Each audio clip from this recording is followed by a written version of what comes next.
नमस्कार दोस्तों। आज हम आपको एडोल्फ हिटलर के बारे में बताएंगे।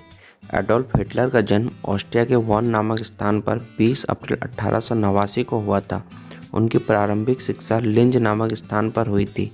पिता की मृत्यु के पश्चात 17 वर्ष की अवस्था में वह वीना चले गए थे। वहाँ वह पोस्टकार्डों में चित्र बनाकर अपना जीवन का निर्वाह करने लगे। जब प्रथम विश्व युद्ध प्रारंभ हुआ तो वे सेना में भर्ती हो गए और फ्रांस के खिलाफ कई लड़ाइयों में उन्होंने भाग लिया। 1918 में युद्ध में घायल होने के कारण वो अस्पताल में रहे। जर्मनी की पराजय का उन्हें बहुत दुख हुआ।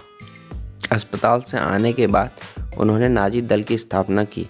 इसके सदस्यों में देश प्रेम की भावना कूट कूट कर भरी हुई थी। इस दल ने यहूदियों को प्रथम विश्व युद्ध की हार के लिए दोषी ठहराया। आर्थिक स्थिति खराब होने के कारण जब नाजी दल के नेता हिटलर ने अपने भाषणों से उसे ठीक करने का आश्वासन दिया तो अनेक जर्मन इस दल के सदस्य बन गए। हिटलर ने भूमि सुधार करने, वर्साई की संधि को समाप्त करने और एक विशाल जर्मन साम्राज्य की स्थापना का लक्ष्य जनता के सामने रखा, जिससे जर्मन लोग सुख से रह सकें। इस प्रकार 1922 में हिटलर एक बहुत ही प्रभावशाली व्यक्ति हो गए।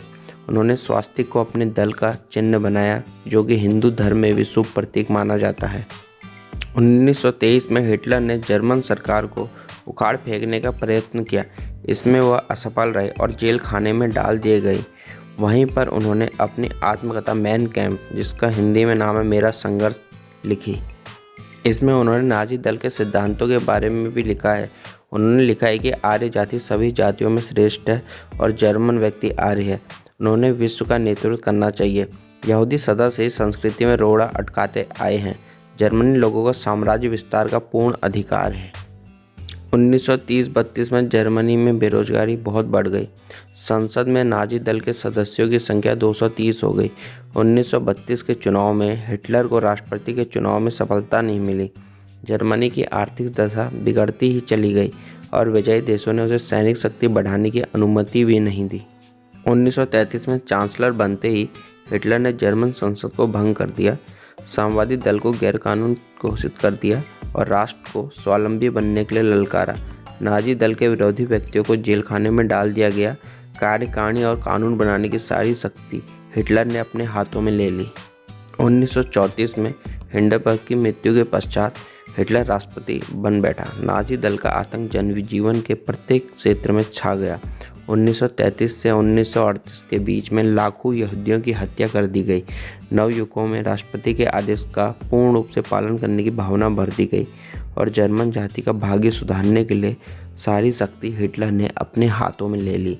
हिटलर ने 1933 में राष्ट्र संघ को भी छोड़ दिया। 1934 में जर्मनी और पोलैंड के बीच एक दूसरे पर आक्रमण न करने की संधि हुई। उसी वर्ष ऑस्ट्रिया के नाजी दल ने वहां के चांसलर की हत्या कर दी। इस आक्रमण नीति से डरकर रूस, फ्रांस, इटली आदि देशों ने अपनी सुरक्षा के लिए संधियां कर ली। उधर हिटलर ने ब्रिटेन के साथ संधि करके अपनी जलसेना, ब्रिटेन की जलसेना का 35% रखने का वचन दे दिया। उसका उद्देश्य भावी युद्ध में ब्रिटेन को तटस्थ रखना था, किंतु 1935 में ब्रिटेन, फ्रांस और इटली ने हिटलर की सशक्तिकरण नीति की निंदा की। अगले वर्ष हिटलर ने वर्साई की संधि को भंग करके अपनी सेनाएं फ्रांस के पूर्व में राइन नदी के प्रदेश पर अधिकार करने के लिए भेज दी। 1937 में जर्मनी ने इटली से संधि की और उसी वर्ष ऑस्ट्रिया पर अधिकार कर लिया। हिटलर ने फिर चेकोस्लोवाकिया के उन प्रदेशों को लेने की इच्छा की जिनमें अधिकतर निवासी जर्मन थे। ब्रिटेन, फ्रांस और इटली ने हिटलर को संतुष्ट करने के लिए म्यूनिख के समझौते से चेकोस्लोवाकिया को उन प्रदेशों को हिटलर को देने के लिए राजी कर लिया। 1939 में हिटलर ने चेकोस्लोवाकिया के शेष भाग पर भी अधिकार कर लिया। फिर हिटलर ने रूस से संधि करके पोलैंड का पूर्वी भाग उसे दे दिया और पोलैंड के पश्चिमी भाग को खुद रख लिया।